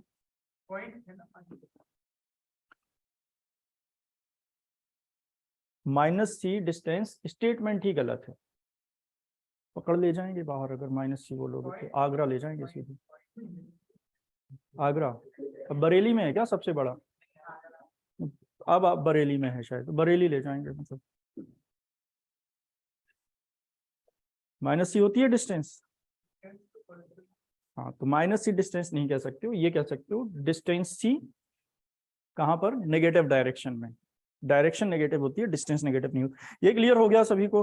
तो जब रिवॉल्व करेंगे, लेकिन केवल कौन सा पार्ट रिवॉल्व कर रहे हैं, CP। तो चेक करो तुम लोग CP क्या इतना ही है, ठीक है, एक सेकंड अभी चेक कर लेते हैं 90 एंगल पर। अब देखो यही है, रिवॉल्व कर दिया हमने।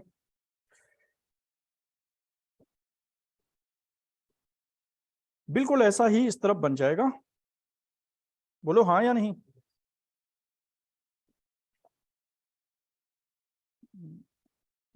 चलो ठीक है, समझ आ गया होगा ये 3D डायग्राम बनेगा।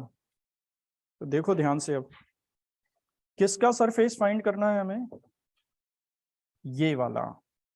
अब साफ देख पा रहे होगे, इसी सरफेस को फाइंड करने वाले हो।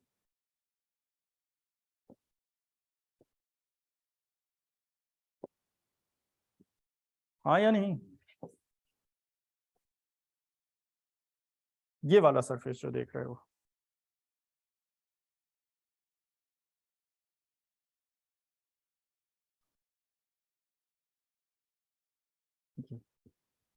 ठीक है, कैसे करोगे?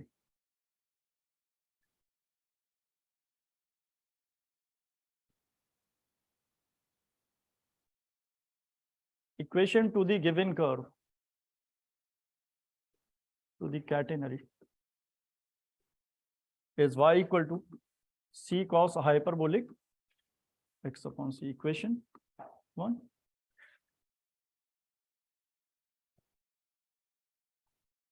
एनी आर को रिवॉल्व कर रहे थे x के अबाउट, तो हमने एनी आर क्या ले ली है, cp। उसकी लिमिट क्या हो जाएगी, 0 to x, क्योंकि x के अबाउट रिवॉल्व किया गया है, इसलिए x की लिमिट लेंगे हम। Required surface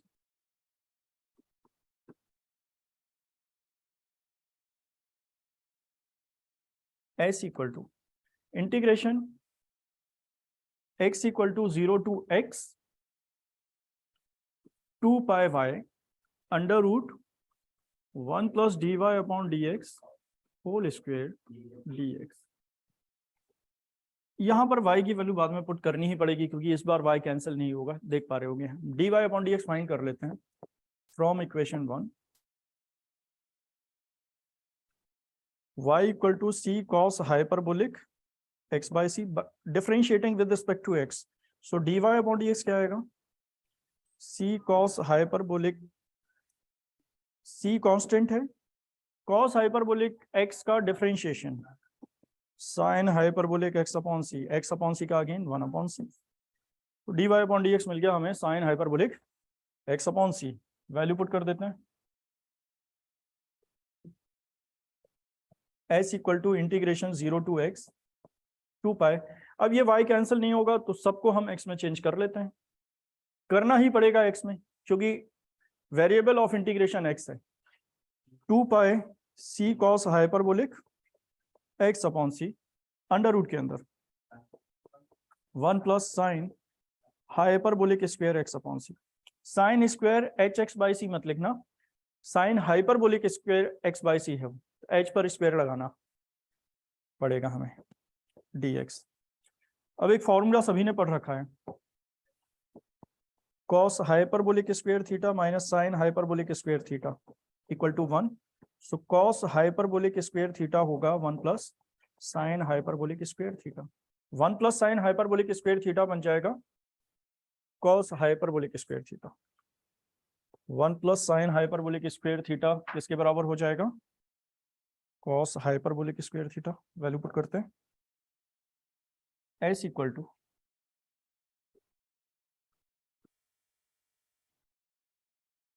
2 pi c integration 0 to x cos hyperbolic x by c, cos hyperbolic x by c and 1 plus sine hyperbolic square x by c बन जाएगा cos hyperbolic square x upon c, और under root के बाहर लिखेंगे तो cos hyperbolic x upon c dx।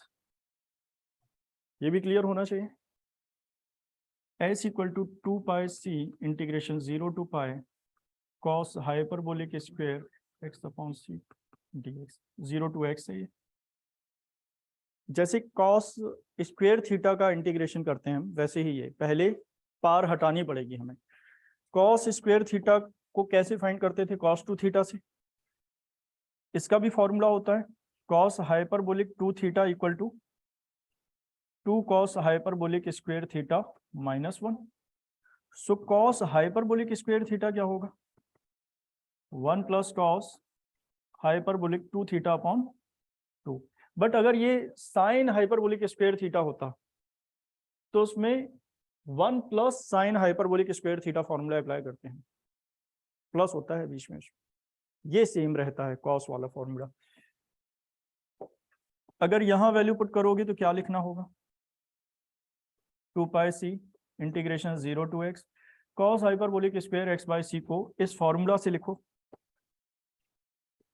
1 plus cos hyperbolic 2 theta की place पर x by c upon 2 d x s equal to 2 से 2 कैंसिल, पाई सी इंटीग्रेट करते हैं एक्स का 1 का इंटीग्रेशन एक्स आ जाएगा प्लस कॉस हाइपरबोलिक एक्स का इंटीग्रेशन होता है sine hyperbolic x. So cos hyperbolic 2x upon c का इंटीग्रेशन होगा sine hyperbolic 2x upon c, but divide करना पड़ेगा हमें 2 अपॉन सी का, limit 0 to x s equal to pi c. Limit apply करते हैं, सबसे पहले x की प्लेस पर x plus c by 2 sine hyperbolic 2x upon c. Clear? अब 0 पुट करेंगे तो ये 0 और साइन हाइपरबोलिक 0 भी 0 होता है, साइन हाइपरबोलिक 0 इक्वल टू 0, तो -0 ही आएगा s equal to pi c, और ब्रैकेट में क्या लिख सकते हो? x plus c upon 2 sine hyperbolic 2x upon c. क्योंकि लिमिट नहीं दी थी इसलिए आंसर क्या x और y में ही आएगा, ये भी समझ पाए होगे। एक बात और समझो,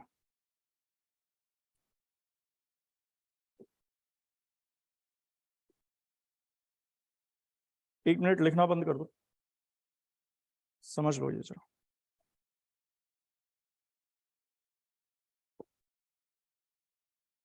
आंसर तो ये आ गया, लेकिन कभी कभी इसमें प्रूविंग दे देता है, और प्रूविंग में क्या होता है ये बताने वाले हैं।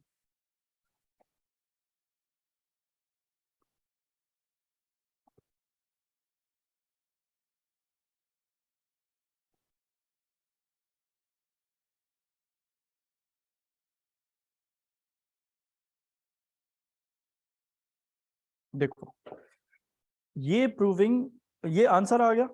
कभी कभी इसको प्रूव करने को आता है। प्रूव करने में तो आंसर दो तरह से लिख सकते हैं हम, क्या x के टर्म में भी आंसर दे सकते हैं और y के टर्म में भी दे सकते हैं। तो कभी कभी प्रूविंग में y के टर्म में आंसर पूछा जाता है, तो हम इसको y में चेंज कर सकते हैं बड़ी आसानी से। कैसे? देखो s equal to pi c, bracket में क्या लिखा हुआ है x प्लस सी बाई 2, और साइन हाइपरबोलिक 2 थीटा का फॉर्मूला क्या होगा? 2 sine hyperbolic x by c cos hyperbolic x by c. लिख सकते हो ये 2 से 2 कैंसिल, और क्योंकि हमें कॉस हाइपरबोलिक x अपॉन सी की वैल्यू पता है y अपॉन सी, तो कॉस में चेंज कर दें सभी को। कैसे चेंज कर सकते हो? s इक्वल टू पाई सी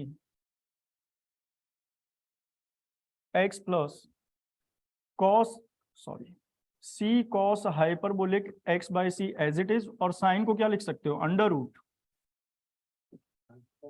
यहां से देखो साइन को लिख रहे हैं कॉस हाइपरबोलिक स्क्वायर -1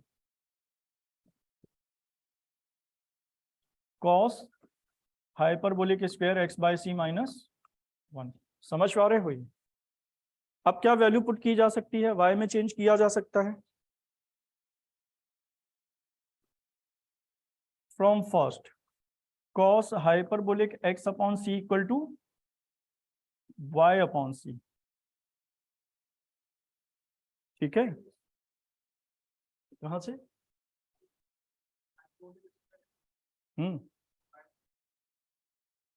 कहां? यहाँ स्क्वायर कहाँ है, मतलब यहाँ पुट करोगे तब करोगे ना स्क्वायर। अरे क्या होगा, पढ़ खाओगे तुम। एक्स को भी तो पुट करना पड़ेगा, क्या करें, x upon c equal to क्या हो जाएगा, cos hyperbolic inverse y upon c. ये एक्स अपॉन सी की वैल्यू आएगी, क्रॉस करोगे तो सी यहाँ आ जाएगा। ये वैल्यू पुट करके देखो जरा, s equal to pi c cos hyperbolic inverse y upon c plus c cos hyperbolic x y c के प्लेस पर वाई अपॉन सी और under root Y square upon c square -1। क्या सी common लिया जा सकता है, या सी से सी कैंसिल कर देते हैं, ठीक है, बचा हुआ आंसर है। मतलब आंसर ये पूछा जा सकता है, ऐसा जरूरी नहीं है कि आंसर हम इस तरह से ही लिखें। ये तो शायद समझ गए होंगे सभी। फाइनल आंसर में क्या कर सकते हैं, एक स्टेप और लिख देते हैं यहाँ पर, बताओ, कर लो अच्छा तुम लोग, यही आंसर है।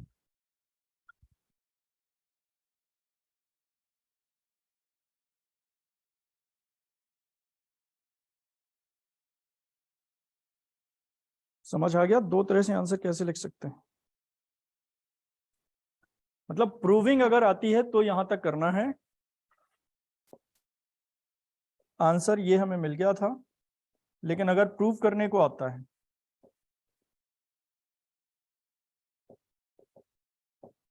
लेकिन अगर प्रूव करने को आता है तो इसको आगे ये और किया जा सकता है। वाई में अगर प्रूव करने को आता है तो ये कोई मुश्किल काम नहीं था। अब अगर लिमिट ए टू बी होगी तो कर लोगे या नहीं, सेम क्वेश्चन आगे है। Question number 7, find the surface generated by the revolution of the curve y equal to c cos hyperbolic x by c about the x axis between the plane x equal to a to x equal to b। इसमें diagram बनाने की भी जरूरत नहीं है, x equal to a to b जब limit दी होगी और कर्व दिया होगा तो डायग्राम की जरूरत नहीं है, सीधे सीधे सॉल्व कर देंगे, ठीक है। इसमें 8 में थोड़ा सा पार्ट हमें मतलब अगले में पढ़ोगे, क्योंकि लेंथ ऑफ आर्क के बारे में दिया है। जो स्मॉल एस है वो क्या है, length of arc. Length of arc पढ़ने के बाद ये तुम लोग कर लोगे, अभी करना चाहो तो ये कर लेना। कैपिटल एस लिखा है एक, देख पा रहे हो, कैपिटल एस वी दिया है, बाद में लिखा भी है आगे, वैसे कंप्लीट नहीं है, लिख कर देंगे उसमें कि कैपिटल एस यहाँ पर सरफेस है, कैपिटल वी वॉल्यूम है। तो सरफेस और वॉल्यूम तो निकाल ही लोगे। अगर हम लेंथ ऑफ आर्क भी सीख गए तो ये क्वेश्चन पूरा कर पाएंगे तब, ठीक है। तो क्योंकि सरफेस फाइंड कर चुके हैं, वॉल्यूम वॉल्यूम वाले में किया होगा, वॉल्यूम में भी था, ये नहीं था तो एरिया में था शायद, एरिया में था पहला स्टार्टिंग का क्वेश्चन जिसमें डायरेक्ट लिमिट दी थी। चलो ठीक है, वॉल्यूम भी कर ही लोगे, वॉल्यूम में क्या मुश्किल काम है। तो जब आगे ये सरफेस में, ये लेंथ ऑफ आर्क में मिलेगा क्वेश्चन तुम लोगों को, ठीक है, इससे हटा देंगे और लेंथ ऑफ आर्क में मिलेगा ये, क्योंकि जब तक लेंथ ऑफ आर्क नहीं पढ़ लेंगे तो ये पूरा नहीं हो सकता है। एस और वी तो निकाल लोगे, स्मॉल एस नहीं निकाल पाओगे। क्वेश्चन नंबर 9, हाँ लिमिट कहाँ से कहाँ तक लेना चाहिए, क्या लिखा हुआ है, फॉर कैटेनरी एस और वाई, एक्स और वाई के टर्म में ही है ना, जो लिखना चाहो। कुछ नहीं दिया है ना, कुछ नहीं दिया है तो कहीं भी एक्स वाई पॉइंट लेके ले लेंगे हम। एक्स की लोगे तो 0 से एक्स, और अगर वाई लोगे तो वाई 0 से स्टार्ट नहीं होता है क्योंकि ये ओरिजिन से पास नहीं होता है, सी टू वाई दोनों से आ जाएगा। तो पढ़ेंगे तो अभी करने की जरूरत नहीं है, वहां पर कराएंगे। तो सरफेस वॉल्यूम चाहो तो अभी तक फाइंड कर लो तुम लोग, दोबारा से करेंगे इसको। क्वेश्चन नंबर 9 देखो, 9 लिखो।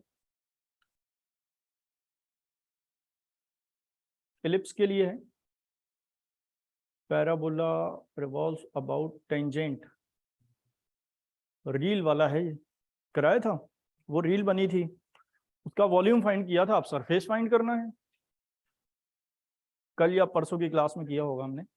तो पहले हम 9 बता देते हैं, 10 11 12 कर लेना तुम लोग।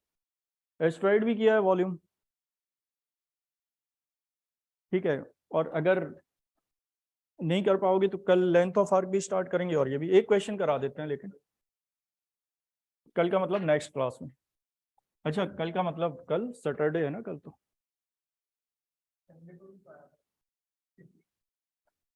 हाँ संडे को आओगे तो क्या कल नहीं आना है? फिर संडे का कल से क्या रिलेशन है? संडे को तो इम्प्रॉपर पढ़ोगे। कल हम कोशिश करेंगे कि ये पूरा खत्म हो जाएगा, क्योंकि लेंथ ऑफ आर्क में कम क्वेश्चन है, इससे भी कम है, डाउट आएंगे नहीं तुम लोगों के। अब इसके डाउट कल कर लेंगे, लेंथ ऑफ आर्क के डाउट आएंगे नहीं, तो कल ये खत्म हो जाएगा। और हो सकता है इम्प्रॉपर परसों खत्म हो जाए, क्योंकि बेसिक तो सीख चुके हो इम्प्रॉपर इंटीग्रल में। परसों नहीं होगा तो नेक्स्ट संडे तक हो ही जाएगा। डबल इंटीग्रेशन पढ़ेंगे हम ट्यूसडे से, या अगर मंडे को बुलाएंगे इस बार तो मंडे से, वो देखेंगे संडे को। वैसे अब बहुत ज़्यादा पढ़ने की ज़रूरत नहीं है, नया कराएंगे पूरा ही। अब ज़रूरत है जो पढ़ चुके हैं उसको अच्छी तरह संभाल के रखना, रिवीजन। क्योंकि बच्चे करते क्या है, नया नया तो पढ़ते जा रहे हैं और पीछे पुराना भूलते जा रहे हैं। ऐसे कोई फायदा नहीं है, भले ही नया कुछ भी नहीं पढ़ो। सेशनल में देख भी लिया होगा तुम लोगों ने, अभी के आगे से कुछ भी नहीं पढ़ोगे तो भी पूरा पेपर होगा तुम लोगों का, चॉइस बहुत होती है।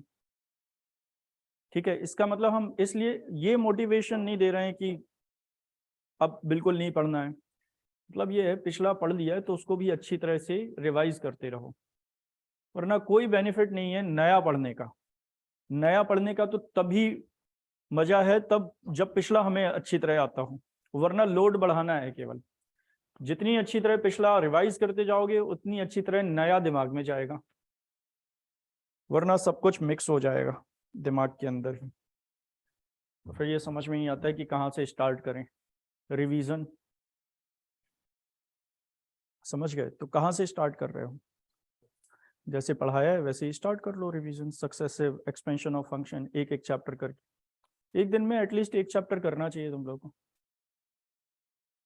जैसे एक दिन में एक चैप्टर खत्म करने से सिलेबस नहीं हो पाएगा,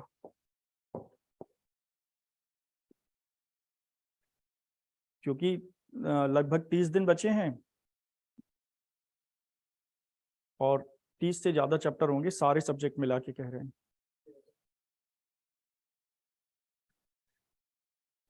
चलो, और फिर रिवीजन भी तो करना पड़ेगा। Find the surface of the solid generated by revolution of ellipse. तुम लोग घर से करके लाओगे? क्लास ऑफ करते हैं, बता देते हैं क्या करना है। इसमें डिवाइड करोगे तो x square upon 16 plus y square upon 4 equal to 1। ये 4 स्क्वायर है, ये 2 स्क्वायर है, तो इलिप्स में ए कितना हो गया 4, और बी ये तो ड्रॉ कर ही लोगे। और मेजर एक्सिस पर रिवॉल्व किया गया है। ठीक है, तो तुम लोग इसकी जगह क्या करना, इलिप्स का सरफेस फाइंड कर लेना, और इलिप्स का सरफेस फाइंड कर लोगे तो ये तो कर ही लोगे। नहीं हो पाएगा, इंटीग्रेशन थोड़ा लेंदी आएगा। लेंदी का मतलब वही तरीका, x equal to a tan theta put करते थे या b tan थीटा, वैसे हो जाएगा। नहीं हो तो कल इसके बारे में करेंगे हम, लेकिन ये क्वेश्चन आगे लगा लेना।